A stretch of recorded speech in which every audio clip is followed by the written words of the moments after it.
Okay, guys, I'm back. Good evening, good evening, good evening, everyone. Good evening.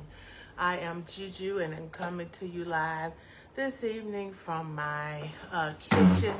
And we're coming today to have a very important discussion. So, if you don't mind, come on in, guys.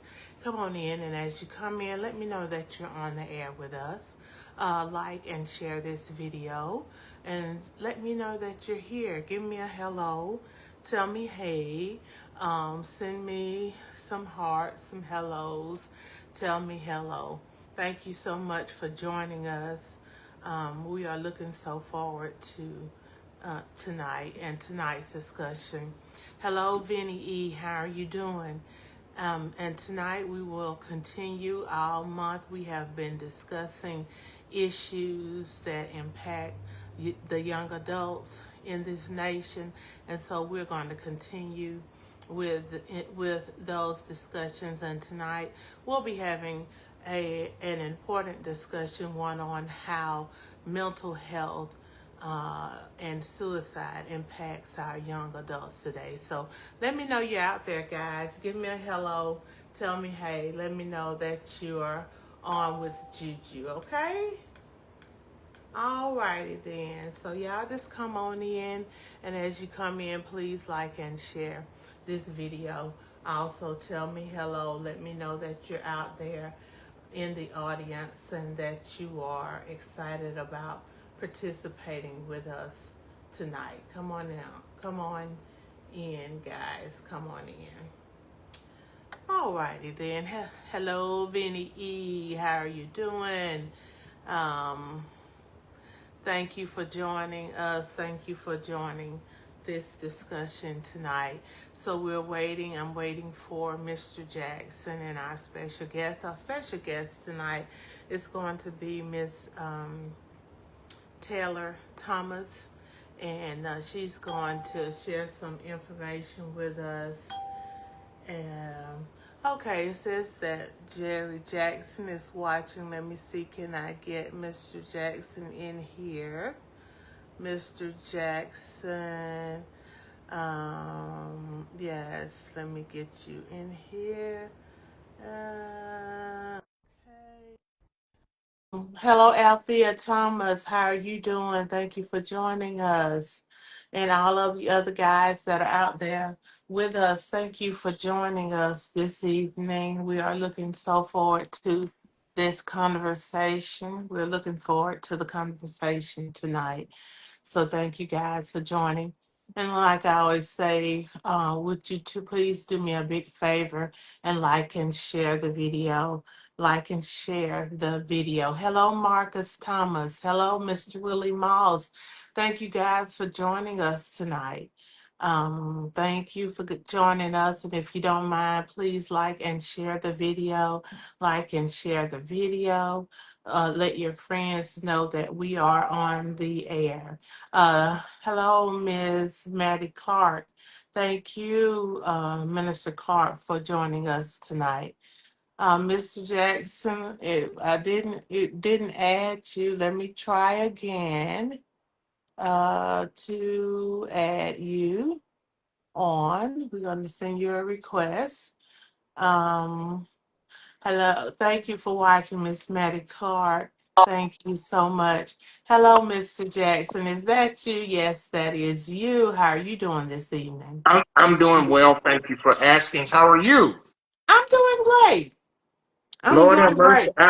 I was about to get scared. I thought, what on earth? Why can't I get in? And Because it was acting crazy, and I don't know. Like I said, I got all this new updated Wi-Fi and equipment that's supposed to be super fast. I'm supposed to have the fast, and then it's talking about slow connection. The devil is a lie. the But devil is, anyway, but you can see me okay. I can Um, see you just perfectly. okay, Yes. wonderful. Mm-hmm. And we're gonna wait for our guest to He's come in. she's on. She's just waiting to be. Okay, She she's said, on. Okay, I didn't see her on mine, but I'll go back and see. Okay, but anyway, so we're going to go ahead then and get started. Of course, I am Juju coming to you live this evening from my kitchen. Tonight, we have a very special discussion. We're going to be talking about mental health awareness in young adults and then suicide prevention. So, we're looking forward to that discussion. And before we get started, I just wanted to go over some of the statistics. It says that mental health is a critical health problem, health concern in the United States, and it affects millions of Americans. And it covers all demographics, all races, so it does not discriminate.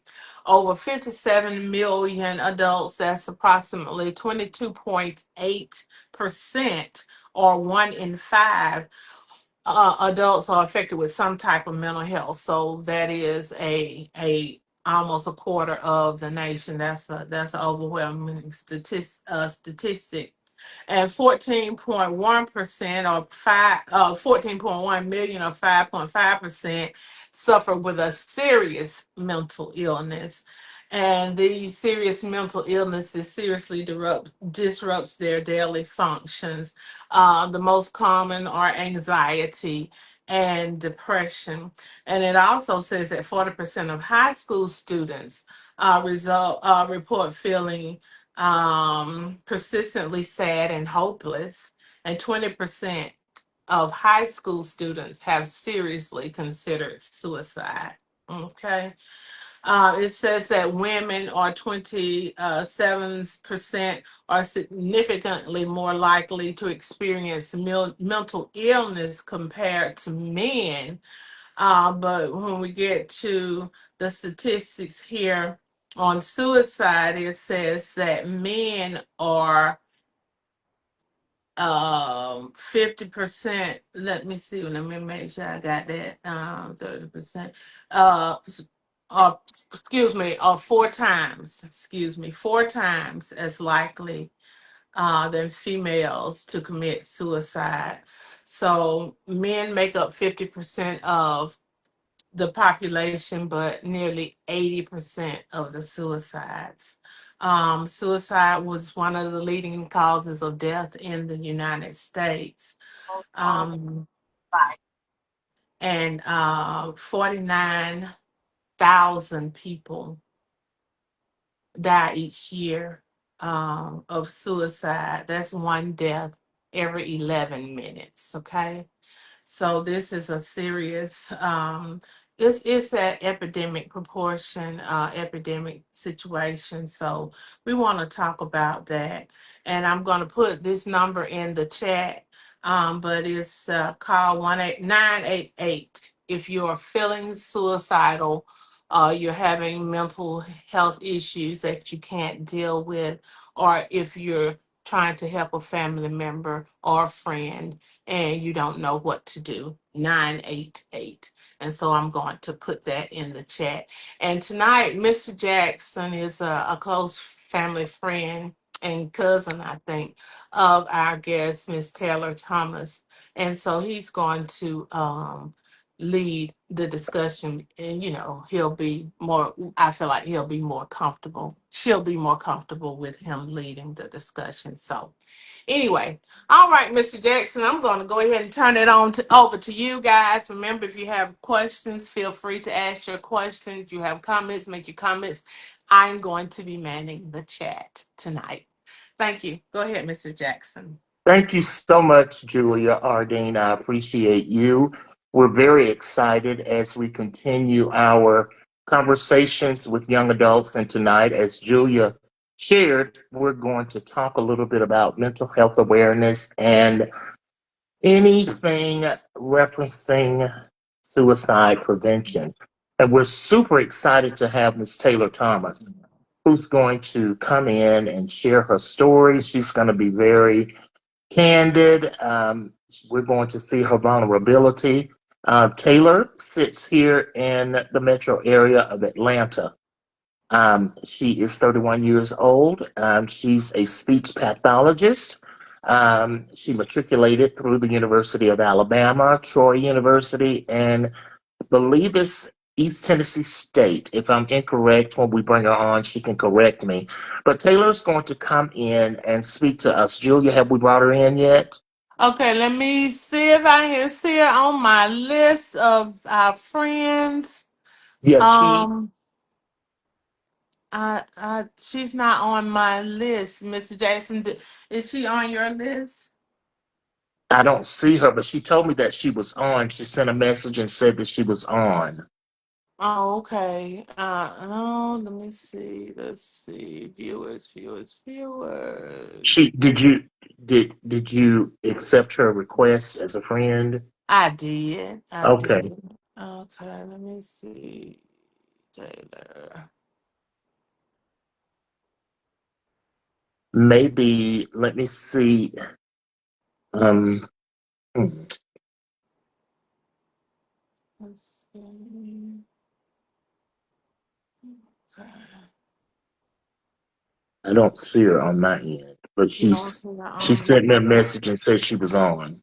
Okay. And just Taylor, if you are listening to us, I don't see you, but make sure that you're on your cellular device, not any other devices, and that you don't have those other devices on. If you have them on, you can turn them off, and then once we get you in, you can turn them back on. But if you have any other devices, go ahead and turn those devices off, and then maybe that way maybe we'll be able to um, get you in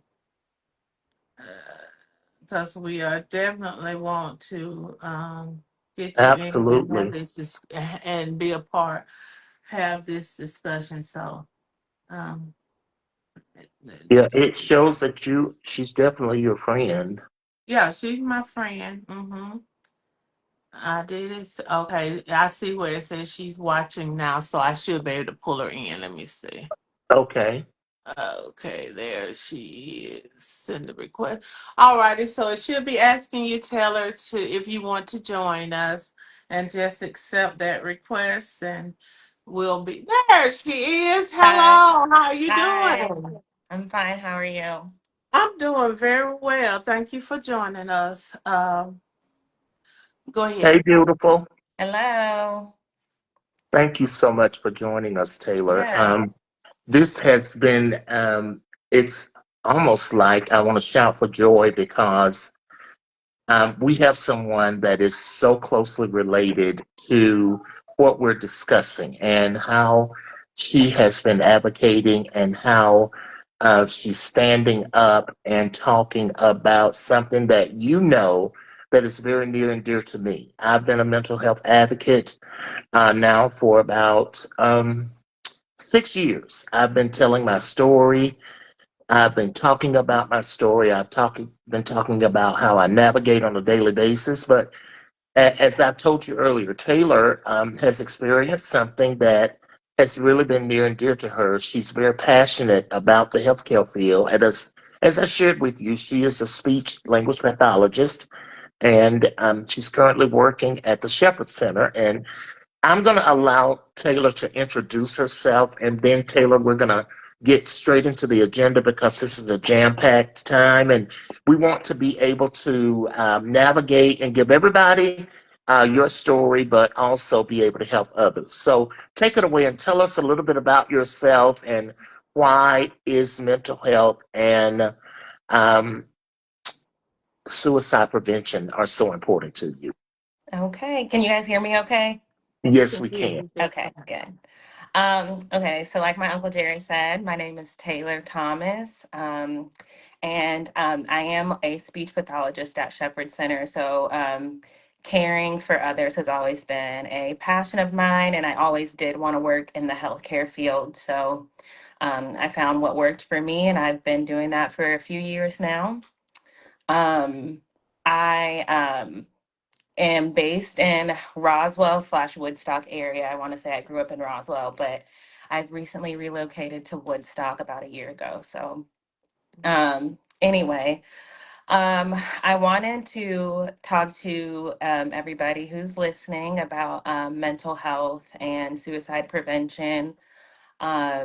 Bear with me. Everything is fresh for me right now. It has just shy of 2 months since I lost my brother due to suicide. So I will be very emotional. This is a really hard topic for me. So just bear with me. And But Taylor, if I may interject, we mhm. understand. It's okay, because I'll probably be emotional with you because I've gone down this road with you, so it's very emotional, and it's okay. It's okay. We're gonna pray with all of us. We're gonna love on you. We're going to love each other, and we know that this is very difficult because, as you stated, it's just shy of 2 months. But I did want to make sure that we stayed on course and wanted to talk about some of the things that you wanted to talk about. So, what we're going to do today, this evening, is we're going to talk a little bit about understanding mental health and the stigma and the shame behind mental health. And how do we get access to care? And what are some of the warning signs that we may see? And how can we be protected? What are some of the protective factors? And ultimately, the crisis resources. We want to make sure that we provide you with that information. So, Taylor, if you will, just tell us, how did we arrive at this situation, if you want to talk with us, and Yeah. then we'll get right into understanding mental health. So basically, mental health is just like any other health in your body that has to be nurtured and taken care of. Just like anything else, it is not a choice. It is something that can happen due to environmental factors. It is something that you can be born with. And, we don't really know where that comes from, especially if the person doesn't share if something has happened to them or if it was something that was just innate at birth. So it isn't something that you can run from, and it does have to be addressed. And unfortunately, with people who have mental health issues, um, it becomes hard to reach out to people because there is such a stigma and shame to it. Um, as the time goes by, it has gotten better, but it's still something that needs to be heavily talked about, and the stigma and the shame need to be lifted off. So I did want to talk about just understanding mental health a little bit, and I kind of gave you the whole spiel just a few seconds ago that it isn't something that you choose or elect. Unfortunately, it can happen anywhere to anybody at any given age. So it's something to own and to get looked after and nurtured. I started going to therapy when I was 14 years old and was diagnosed with OCD and depression. I mean, not depression, anxiety. Um, but for me, things were different. I wanted to get a hold of it. I felt like it was handicapping me, and I started going to therapy, and that's what worked for me, and it's been working for me. And I'm 31 years old, so it's been about 16 years that I've just been going to therapy and learning coping strategies and things like that. But that's not everybody's story. Some people don't want to admit that they have mental health issues. Some people don't even realize that they do. um, and so then I'm going to go into stigma and shame. A lot of stigma and shame, unfortunately, revolves in the male community, and that's the hard part, right? Is that um, m- we have this. It goes back to that stereotype of men are supposed to be strong and not talk about their emotions and not display moments of weakness. And so they don't feel comfortable. Most men don't feel comfortable to open up and discuss, I'm going through something. And it doesn't matter your background, your race, it can be black, white, uh, Asian, Hispanic. A lot of men struggle and they go struggling silently. And sometimes they reach a breaking point. And then there's shame behind it. For some reason, people look at mental health as a sign of weakness, a choice. Sometimes they look at it as the C word that I hate to use, but it's crazy, you're crazy. And it's none of that. It's just like you wouldn't be ashamed if you told somebody you were fighting cancer. So why be ashamed of telling somebody that you're fighting mental health issues? It's an illness no matter what. So, but it is that shame, and you see the people on TV, and TV portrays mental health in a way of it's just one way. And I could go down that rabbit hole for hours, but I'm not going to go there. Um, so just recognizing the stigma and the shame that is still on mental health today, and again experiencing with myself as a teenager, not being embarrassed that I went to therapy, being embarrassed that I had anxiety, being embarrassed that I was going through these things, not realizing that my peers were too. We just weren't talking about it, right? And it wasn't until I got into my late 20s and early 30s and start talking to some of my peers from high school and realizing like, oh, you were going to therapy too, oh, you were taking medication too, you were anxious too. And it's just one thing where it's like everybody has something going on, but for some reason, human nature, we all feel like it's just us and we're just going through it, and don't talk about it, because A, if you talk about it, it makes it real, and B, I don't want anyone to look at me a certain way. I don't want anybody to treat me any differently. um, so then I want to go into I'm going to So skip. Taylor, if Yes, you yes. will, um, I love how you talked about wrapping your arms around your personal experience and saying, "Hey, I need some help. I'm having some issues," and you've been going to therapy for 16 years. Mhm. Well, looking at you on a day-to-day basis, and follow through, and I'm going to make my point. You don't look like you have mental health concerns.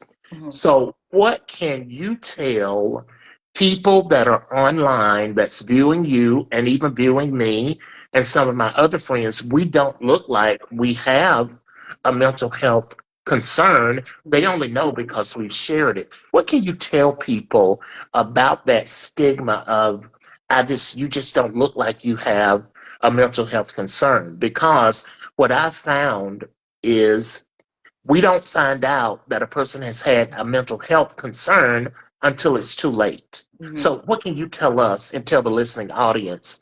Um, what can we do to understand that someone may be struggling just because they look a certain way? What can you offer us? Yeah, of course.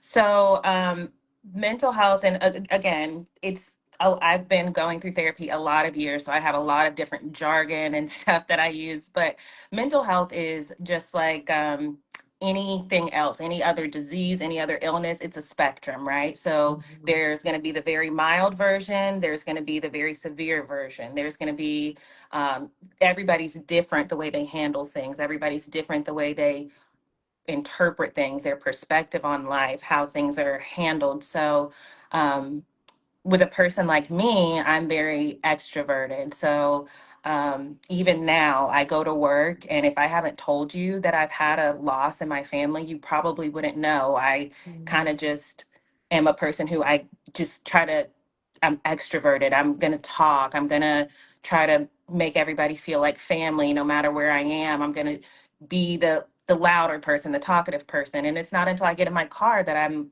might cry and I break down. Like, I've gone through loss. So you hear people say, check on the people that are strong.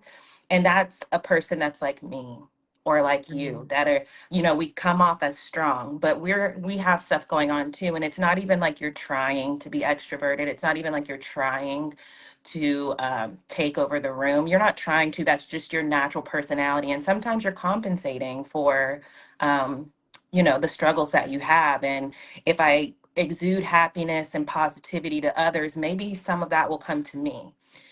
So they always say check on your strongest person, and I don't necessarily consider myself strong, but I feel like others might view me in that way just based off of some of the things that I've been through, and especially recently, and how I've kind of taken it. Of course, I have my own emotional and issues with it, but also trying to address it because I know myself. And I think that's important too, knowing how yourself and knowing how your brain works. I know that for me, I need to go to grief counseling. I need to go to I need to talk to people about this because me bottling it in is like a shaken soda bottle. I'll explode. So everybody's mental health looks different. And I think for honestly, the person that goes the most unseen is the quiet person, which was my brother. And that's just because their disposition is quiet anyway. So it's not like they're having some weird change in behavior that's super alarming. Of course, there's some certain things where you're like, that's not a normal response, or that's not, something's different. But when somebody's already quiet and that's just their natural disposition, them being quiet and introverted, it's not going to raise any red flags until that person is probably deep in a hole that is going to take a ton to get out of. So my suggestion, if you do know anyone who's already quiet and maybe they've gone through something, maybe you're noticing slight changes, and I'll get into that later about certain warning signs or risk factors. But just check on everybody. And it never hurts to, send somebody a message and just let them know that, you love them. I'm thinking about you, whether it's just that and you don't text back after that, but just, you never know what that could do for a person. So, Right. And thank you for sharing that, Taylor. And as everybody knows on this, they may not know, but April of 2023 was a very dark time for me. I was contemplating, I had the thought, and I'm so thankful that that did not occur. So what? Because I am the extroverted person, but I've lately found that in my therapy, my psychiatrist and my therapist have shared with me that I'm an ambivert. Basically, I am intro and extra. I'm intra and extra, but I can be in a room of a crowd and be in that room all alone. And because I'm so extra and I'm so in the room, people will never, ever think that I struggle with the ADHD and the anxiety and the depression. They would never know that unless I told them, and I have Okay. shared that with them.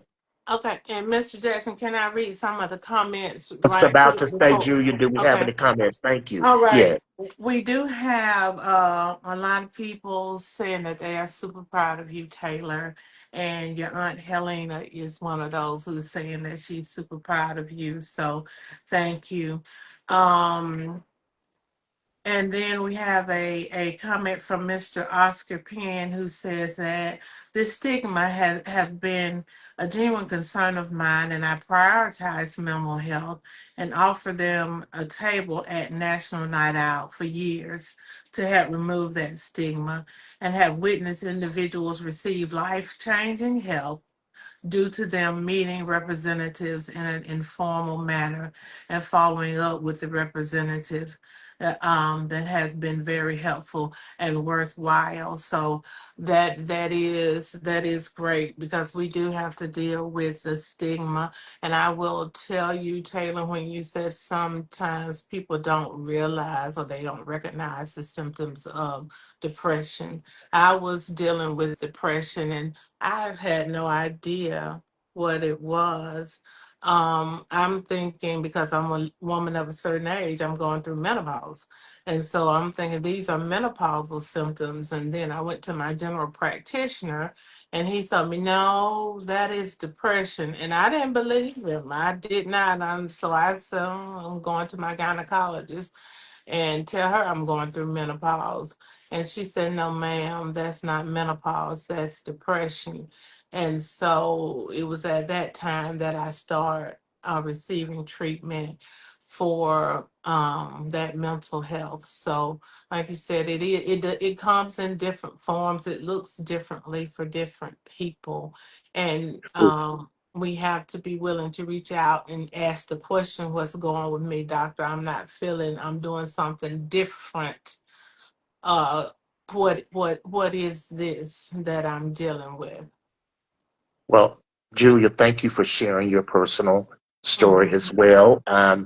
And to be very honest, Julia and I, we're very close. We're like brother and sister. We feed off of each other. We help each other.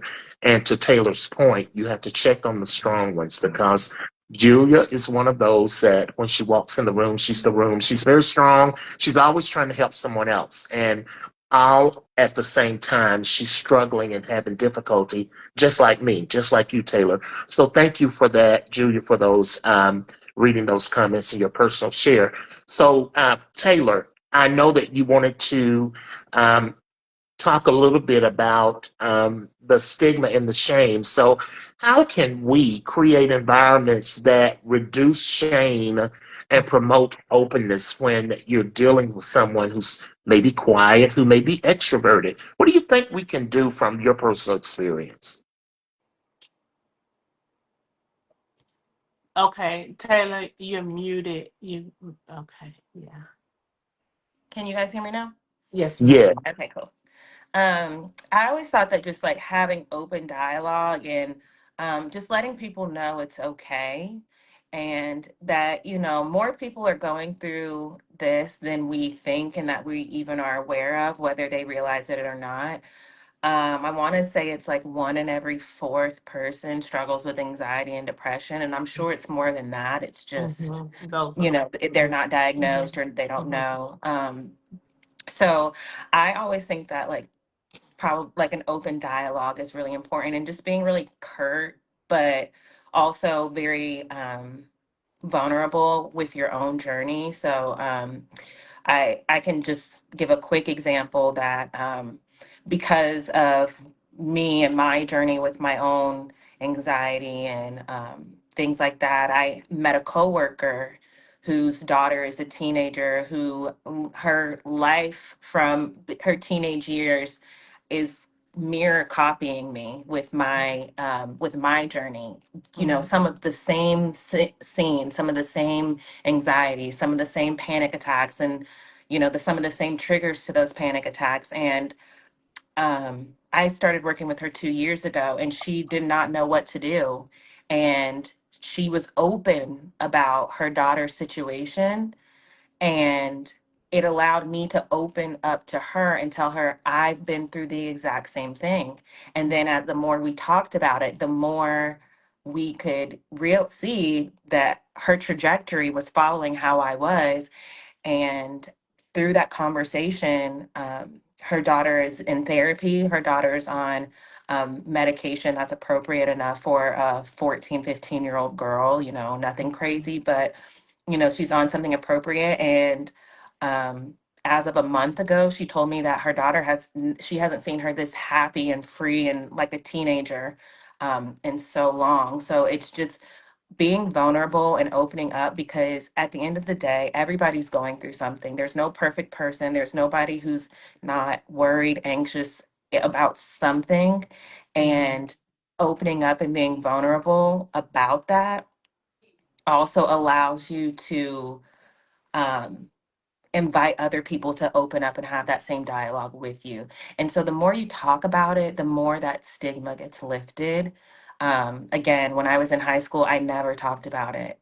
And then as I got older and we got older and we are having these conversations, we're 26, 27 years old, and you realize out of 10 of my friends, 8 of them were going through the same thing. And 8 of them were on medication, and 8 of them were seeing therapists. And the other 2 were saying that they probably should have did it. So it's things like that. When you're open, you realize I'm not alone, and this is not an awful thing. This is just something that I know that I have to deal with, and it's part of me, and it makes me me. But I also have to learn to cope and address it in the most appropriate way. well, thank you so much for that, Taylor. Julia, do we have any additional comments in the chat? I do have Darlene Todd says that she's been taking anxiety. She's been having anxiety for 40 plus years, and she doesn't look like it. And people never believe her when she says that she deals with anxiety. She takes medicine. She is on medication. And Minister Medic Clark says that so many young people are committing suicide. So, um, we Thank you. Mhm. okay. Thank you so So much. Go I ahead, wanted, Julia. oh, Go sorry. ahead, Taylor. I'm sorry. Okay. So with medication, medication's great. And it's a great starting point as well. Um, in my brother's situation, his last attempt to get help was to try to get on medication.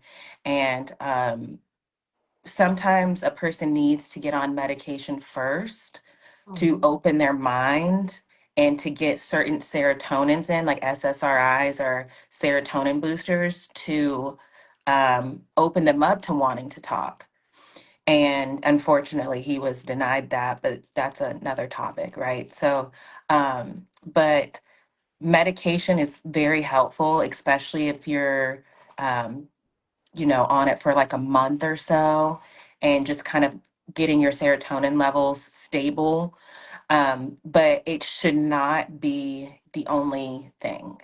Um, and the reason why I say this is because medication should go also too with a psychologist. So you need a psychiatrist is the prescriber of the medication, and the psychologist is the person that you talk to. And especially in the beginning of your journey, you learn certain coping strategies through a psychologist. You learn how to handle things. You learn a reframing techniques. So even in a situation like that I'm in, where I lost the closest person to me, Mhm.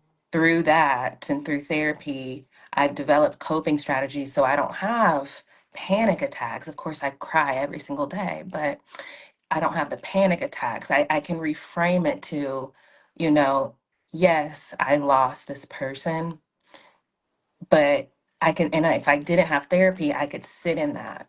Or I could reframe it and say, but that person is finally happy. That person is Mhm. finally at peace, Mhm.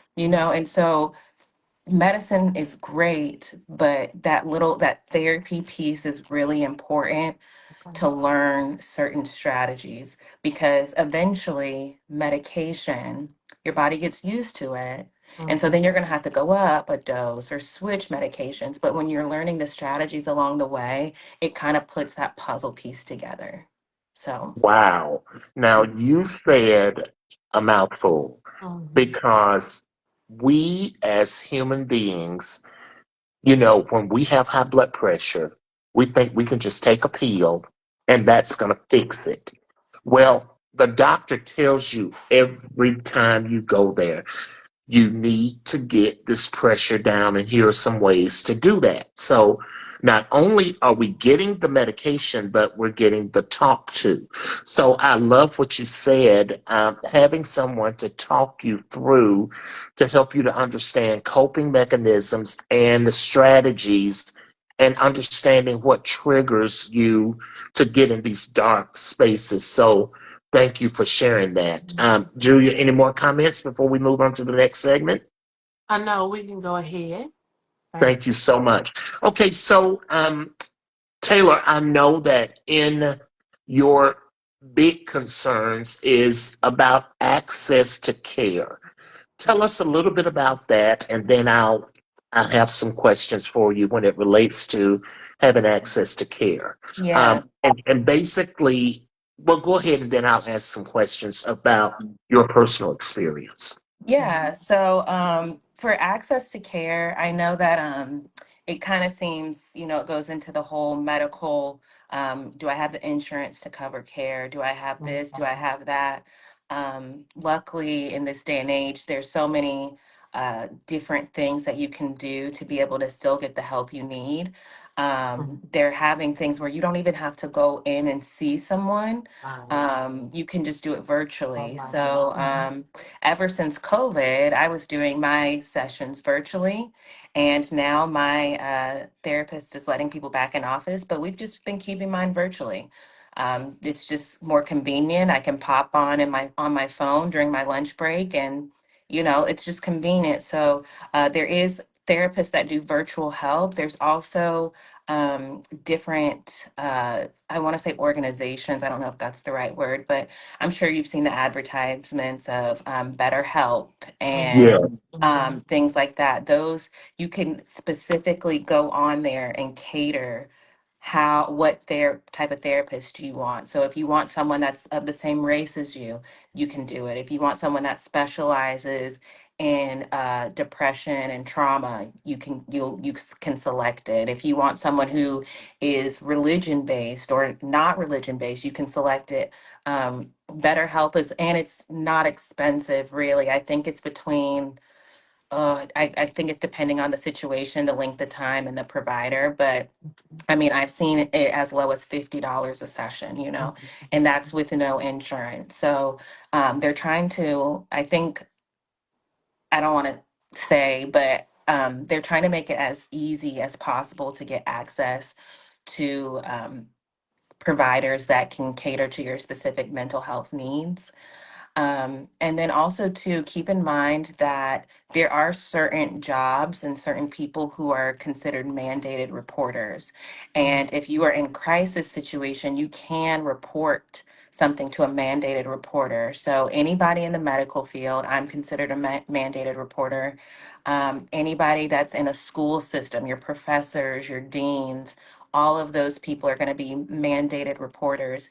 And what happens with that is if you're saying, you know what, I'm depressed and I don't know if I even want to wake up in the morning, the mandated reporters are required to call 911 services depending on, you know, the conversation that's had, but they're required to seek some help.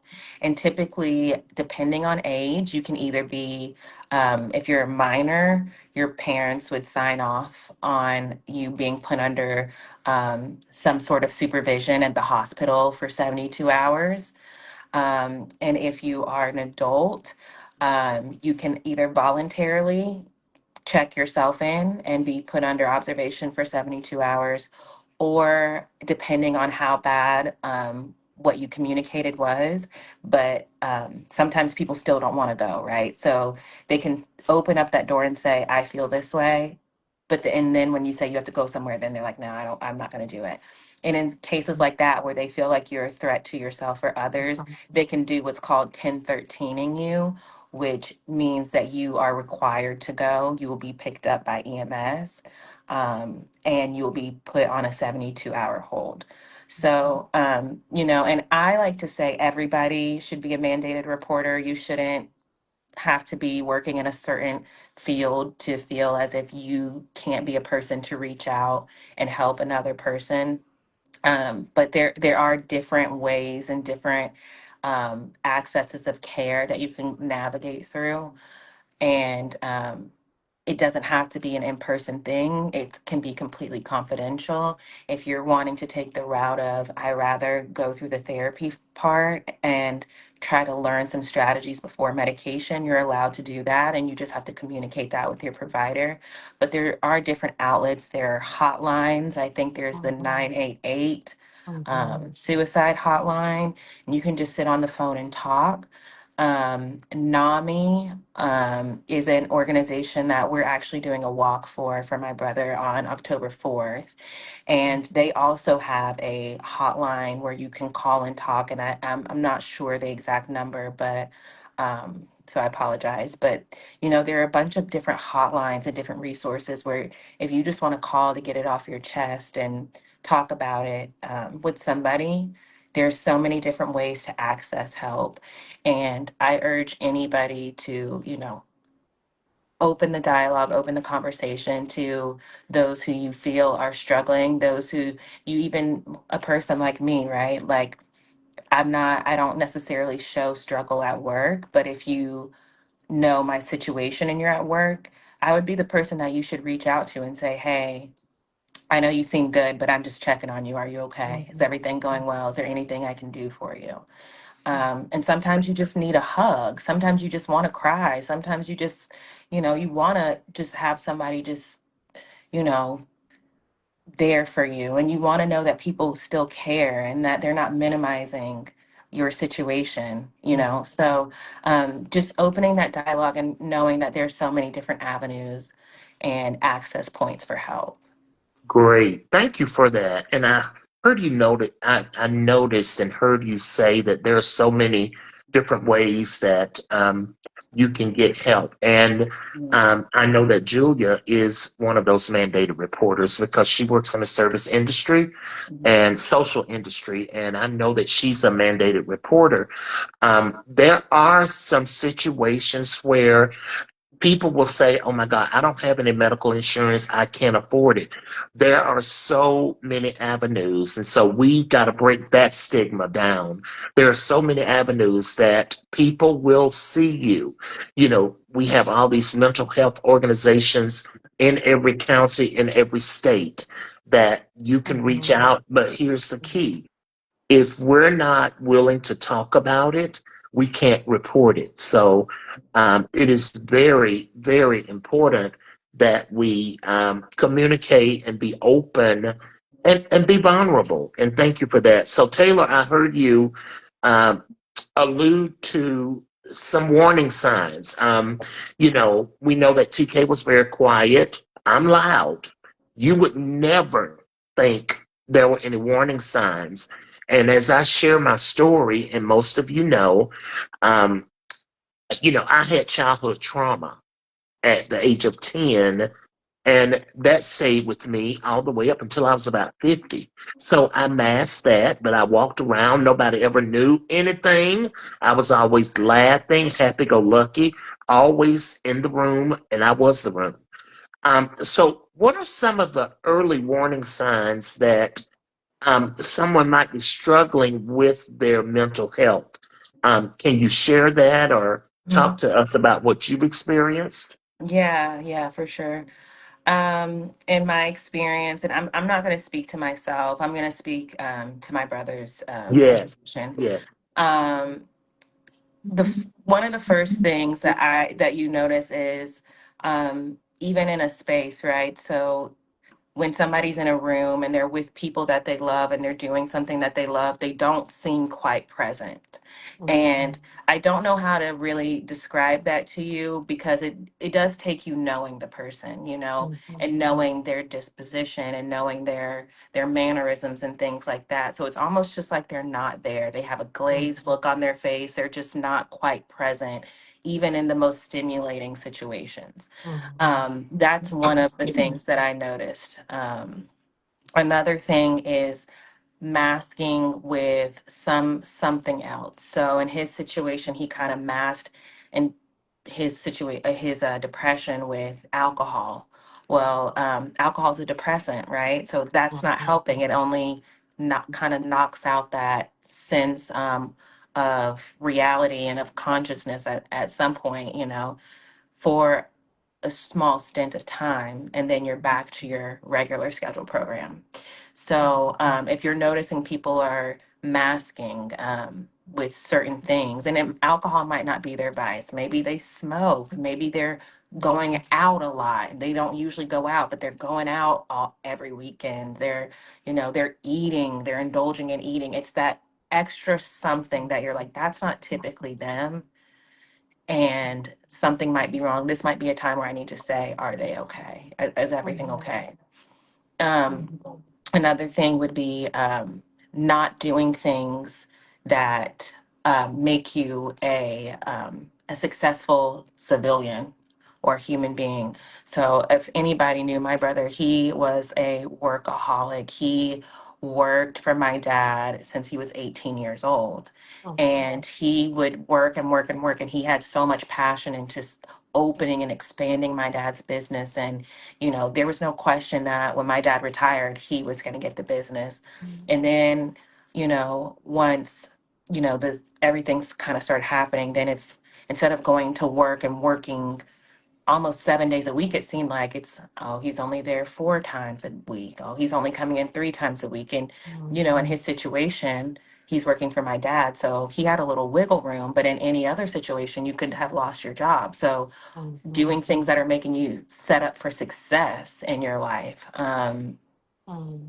Those things like that. And then um, isolation.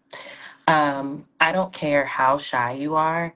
It is not normal to isolate from the world. It is not a human response. It's not a normal human response to isolate yourself from the world. And that, I think, was my um, wake up call. The isolation, because I am a therapy goer. So, you start knowing something's not right, So, the isolation piece was when I started realizing, and I think my parents too, that something's not right. Um, he just started isolating himself. And if I have any other family members on this call, you will be able to even speak to that, not messaging people back and people that he loved, and he just, it was just in such a dark space.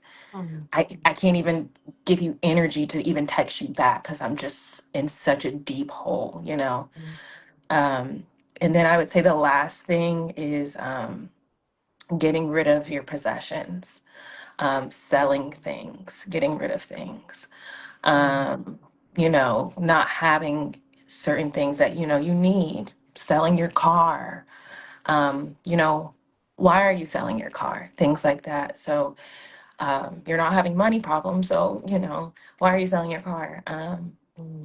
So it's these little things. And, it makes it hard because when you're watching somebody struggle and struggle and struggle, and you don't know what to do and you don't know what to say. And for me, in my experience, to just talk a little bit about my brother was um, probably the most perfect person I ever knew.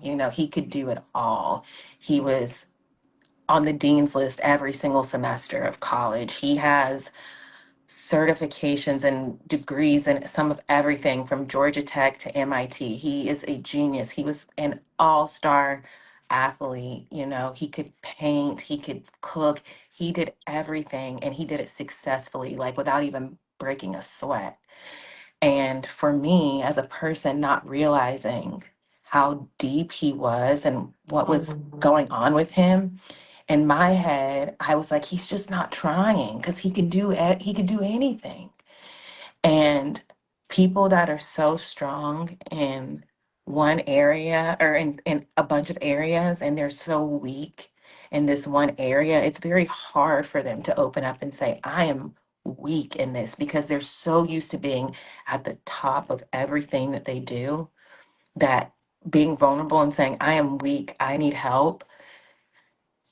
It's like the hardest thing for a person to do. So, thinking about all of the different warning signs that I said, you never want to get to the point of selling your things. You never want to get to the point of not messaging people back. You never want to get to those points.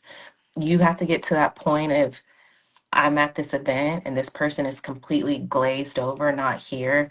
We need to intervene now and try to get as much help as we can because that's when you have your best chance to turn things around and make a difference in their life. And then they could be on a conversation like this and be a success story.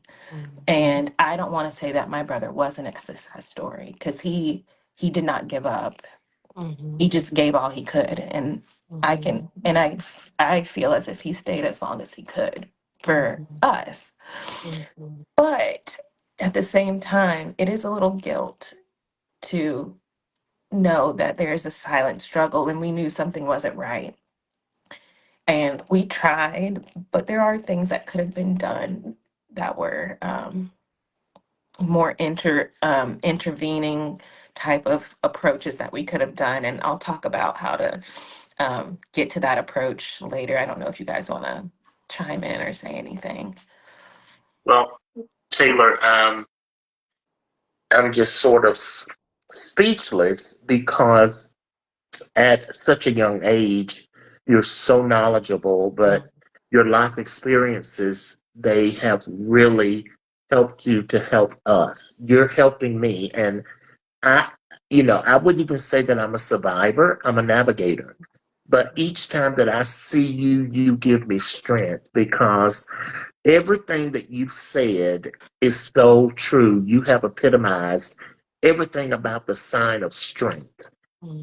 And you encourage me with my struggle to say, I can live because God does not have any cowards.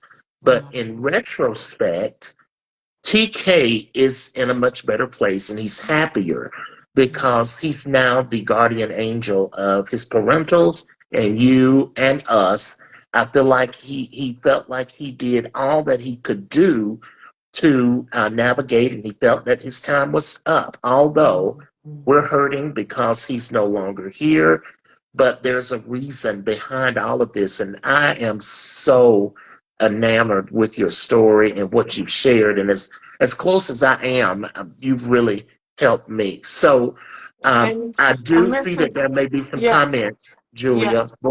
Go Yeah, ahead. Mr. Jackson, we have a few comments, and it's Sure. just um thinking for the conversation. But I wanna because we only have like 5 minutes left. I want to allow Taylor to finish if she has something that Yeah, she I was wants going to to get share to with that. us. Yeah. Yeah, Okay. just allow her to go ahead and finish. Sure, Mm-hmm. absolutely. And we can talk, we can Mm-hmm. address the comments later. Thank Yeah. you. Go ahead, Mm-hmm. Taylor. So, anything you want to summarize, give us a summation or, Yeah, yeah. I just wanted to say that if there is anybody that is in your life that has expressed any of these issues, mental health, and especially suicide, my suggestion, and I just had a situation like this with one of my patients who expressed this to me, is Mm-hmm. go into it as vulnerable as you can. Of course, it is going to be so hard and you're going to want to say, oh my God, why would you feel this way? But this person is already on edge. Go into it with the softest, most calming approach. Mm-hmm. And I just wanted to give you a few scaffolding uh, or stair steps to take if somebody does come to you with that. Mm-hmm. This was incredibly hard for me to do. Somebody expressing this to me after going through something like this. So Mm-hmm. I just wanted to give you a few ways to kind of um, get that person a little calmer, or at least get them in a zone to know that you care for them until somebody can intervene that is more knowledgeable of mental health. So the first thing would be to ask them, um, how long have they been feeling this way? Mm-hmm.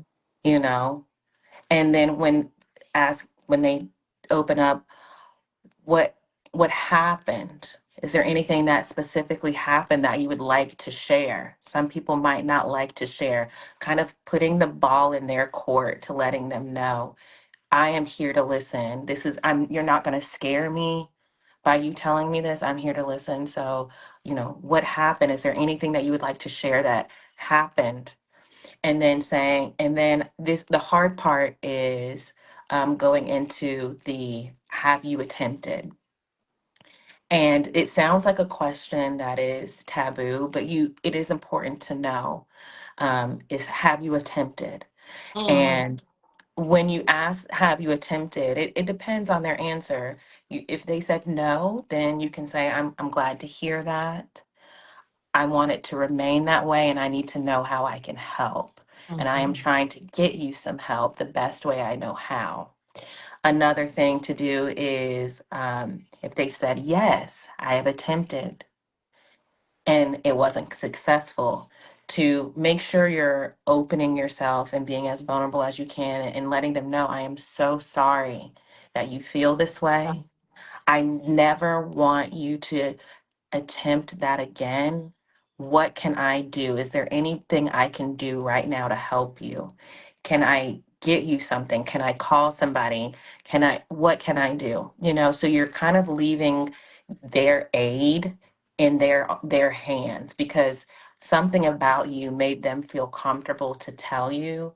So now continue to give them the floor, but you're asking those safe messaging questions where you're Mm-hmm. collecting more information, because at the end of the day, you're going to be the person that's going to have to translate this information to their husband, their wife, their sibling, their friend, their boss, the psychologist, the EMS, if it gets there, these are going to be the people you're going to have to give them a dialogue. So you being comfortable, but collecting as much information as you can on that person without setting them off. So keeping a calm, steady voice and making sure that they feel calm and still open to talking to you is going to be the best way to deal with a situation until someone who is an expert in this area, whether that be EMS, a psychologist,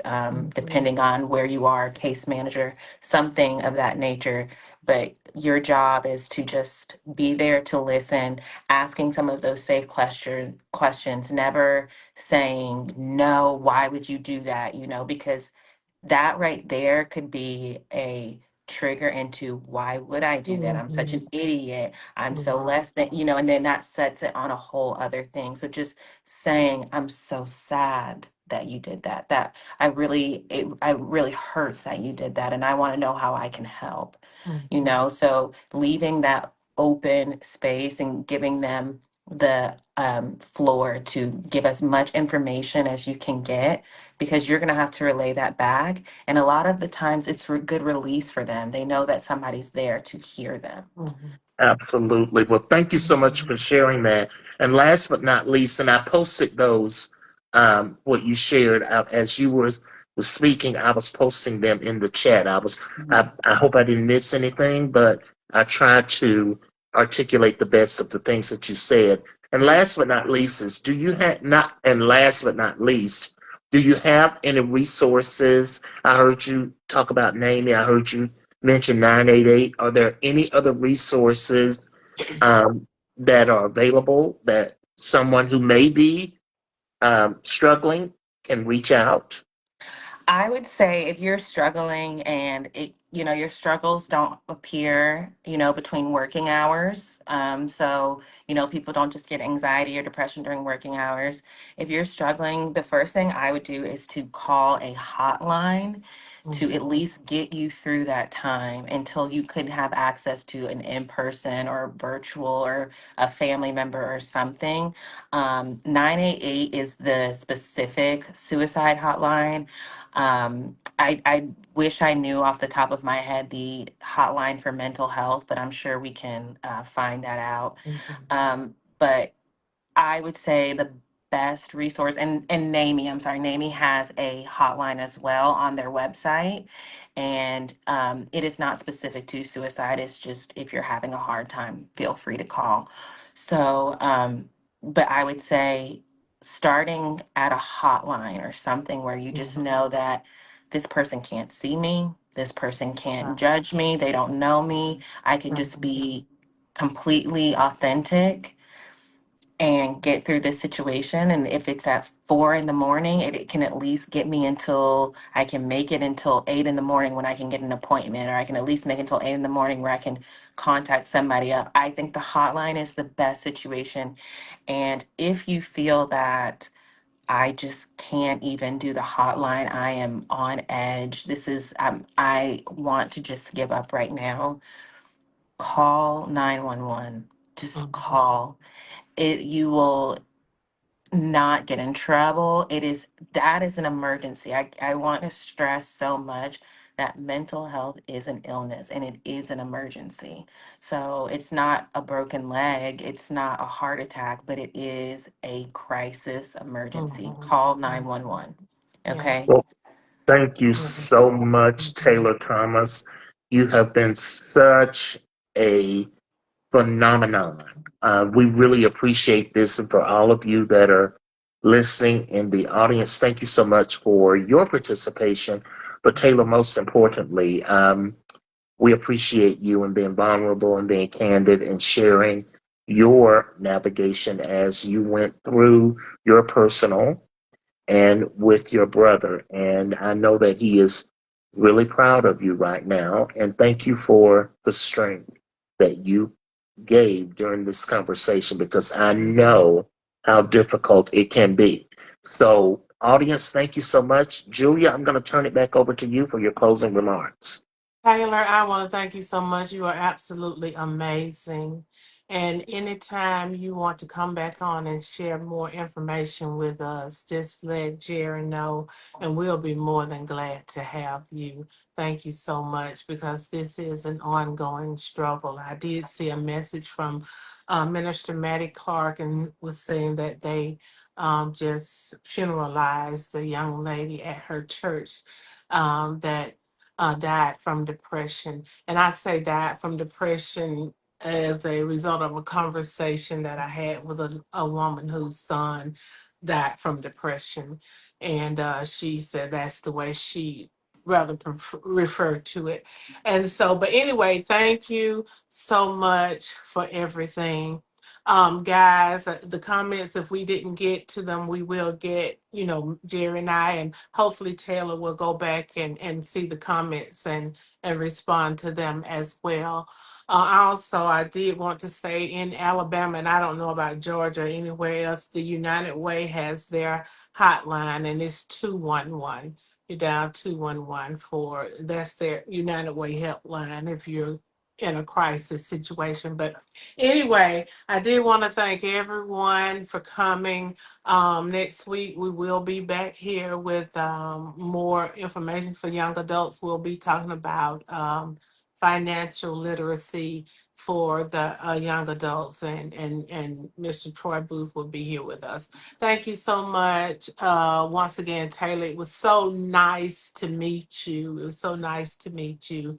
Thank you. Um, and I pray that we will have an opportunity to meet face to face real soon. All Absolutely. righty.